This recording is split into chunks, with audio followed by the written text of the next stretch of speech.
I'm happy to say that I am quite a fan of Honda. It seems like just about every car they make brings some element of driving enjoyment, from the old S2000 to our current long-term Civic. Over the last few years, though, I have driven some disappointing Hondas. The first was the Insight Hybrid, and then there was the Brio, a car that Honda have tried to improve now by adding a boot.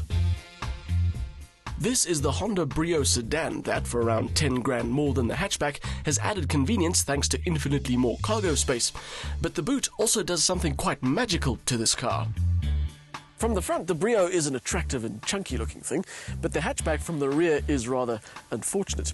That's been made a whole lot better by the addition of that boot, because it makes the car look more complete, like it's been designed by the same team, on the same continent, in the same decade. Which can't be said for its sad hatchback relation. It still has a very compact stance, but thanks to the chunky elements, front and rear, it's a much more pleasing thing to look at. This is the comfort version, which is the higher of the two spec levels available, and with it you get alloy wheels and color-coded bits for a more upmarket finish. Besides the extra metalwork at the back, the Brio Sedan also gets an extended wheelbase, which means more space for rear passengers.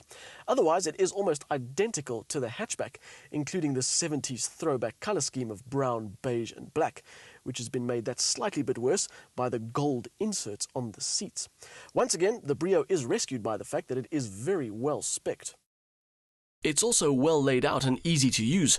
Manual aircon, electric windows and mirrors, a height-adjustable driver's seat, as well as an auxiliary and USB connection are part of the standard package, as is instrumentation that wouldn't look out of place in something a lot more sporty.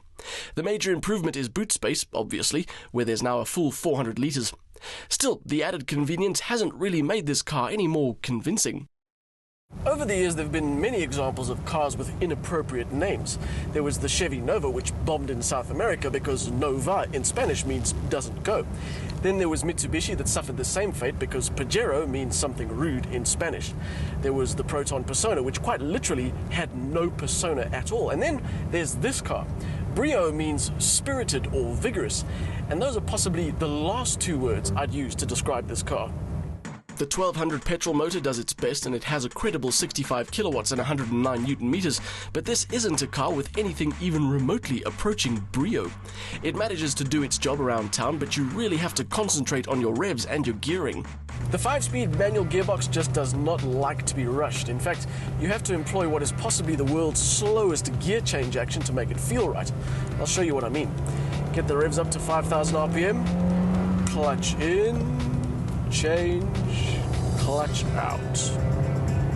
Not the most enthralling way to drive. The upside is that driving that way means you don't ever feel rushed, because there's no point trying to rush things in this car. Just sit back and let it do its own thing. The odd flip side to that glacial gearbox is the brakes, which also take getting used to, not because they're soft or slow, but because they have a surprisingly hard initial bite. The strangest thing about this car isn't the gear shift or the brakes, or the fact that the engine seems to make more noise than forward progress. It's that despite all these shortcomings, it's still quite enjoyable to drive. It's comfortable, it's easy, and as long as you concentrate on what you're doing, it'll keep up with traffic, even on the highway. I was genuinely disappointed with the hatchback version of this car, but I think a large part of that was because of the unforgivable styling added to a driving package that didn't deliver much fun. I still wouldn't describe this car as fun, but it certainly is easier on the eye. Truthfully, there's not a lot of choice at this end of the market or in this price range. For 130,000 Rand, you could opt for a Chev Aveo, which has got a bit more space and a bit more power, but isn't nearly as well spec'd as this car. You could go for a Tata Indigo, which I wouldn't recommend for one simple reason. It is the worst car I've ever driven. But to say that the Brio Sedan is the best of an average bunch would be watering down its talent somewhat. It is well spec'd, it is comfortable, and it's made by Honda.